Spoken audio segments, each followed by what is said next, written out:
Unang tango. Umupo si Harry Lindsay o Florante. Pinag-usapan ng mga mahalagang bagay na nangyari sa kanila sa bayan ng Atenas. Kumusta naman ang narinig sa bayan ng Atenas? Naging maayos naman po, mahal na mahal. Nakaroon ko'y nanibago ako, kaya ako'y naging malungkot. Pero di na sa gano'n ay may nakikala ko ng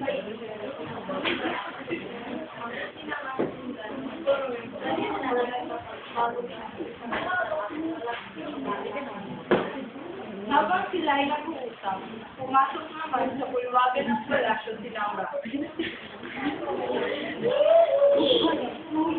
Magandang araw ang mga Florante.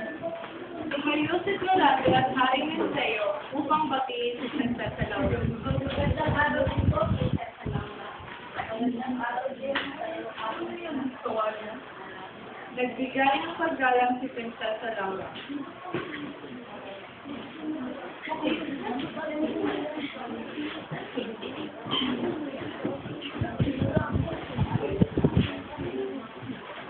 Laura, napakaganda. Siya ay katinggal na nivel.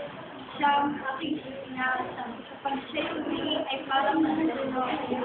Mana.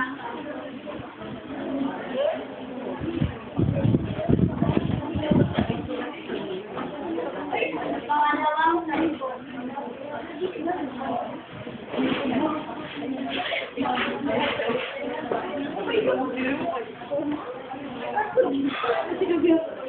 Sa bahagi ito ay nagdadalamhati ng Florante at ipinahahayag niya ito sa kanyang morong kaibigan na siya.